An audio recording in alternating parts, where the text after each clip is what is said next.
Everyone, good morning. তোমরা সবাই কেমন আছো? মহারানী 8:30টার সময় ঘুম থেকে উঠে চলে এসেছে একটু ছাদে রোদ নিতে। আর এই গাছগুলো অনেকদিন আগেই লাগিয়েছিলাম, এখন দেখো ঠান্ডার জন্য টিপ টিপ টিপ টিপ করে বড় হচ্ছে। আর এই দেখো একটা পেঁয়াজের থেকে পেঁয়াজের কলিও বেরিয়ে গেছে, একটা দুটো বেরিয়েছে। আর এই টমেটোর গাছগুলো এত অত্যাচার হয়েছিল, মানে হচ্ছে বাড়িতে যখন লোকজন এসেছিল, মানে জামা কাপড়ের পর দিন নাড়া হচ্ছিল, তার জন্য টমেটোর গাছটা আমার একদম খারাপ হয়ে গেছে। তো দেখো চুটকু চুটকু একটা টমেটো ধরেছে, চুটকি চুটকি টমাটার।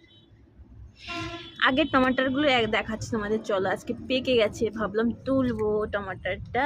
তো চলো লেটস গো, দেখাই তোমাদের। দেখো কত বড় হয়ে গেছে, আর পাকা পাকা কালার চলে এসেছে, তাই না? আর এই গাছটা না কালকে হাওয়ায় এত প্রচণ্ড পরিমাণে হাওয়া চলছিল, আর একটা চুটকি টমাটার পেকেছে।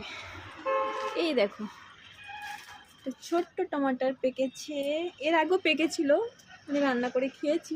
কবি কবি জরুরত পড়তা হ্যায়, जब घर में नहीं रहता है तब तो पड़ जाता है। এই বছরে মানে রিজেন আমি ফার্স্ট 8:30-9টার সময় ঘুম থেকে উঠছি, এরকম কোনো দিন হয় না। এবার দেখো এর আগে দুটো ফুল ফুটেছিল, আবার এসেছে, লেকিন খারাপ হয়ে যাচ্ছে কেন বুঝতে পারছি না। তো রিজন হচ্ছে স্কুল বাচ্চাদের ছুটি, আর আমাদের এখানে এত প্রচণ্ড পরিমাণে ঠান্ডা পড়ছে, তার জন্য স্কুল আবার ছুটি করে দিয়েছে। মনে হয় 14 সংক্রান্তি পর্যন্তই ছুটিটা হবে। আর এর জন্য হচ্ছে অনলাইন ক্লাসও হচ্ছে ঘরেই। তো রাতে রাতে এর জন্য রিজন হচ্ছে একটু লেট ওঠা। বাচ্চাদের স্কুল থাকলে সকালে উঠে যাই আমি।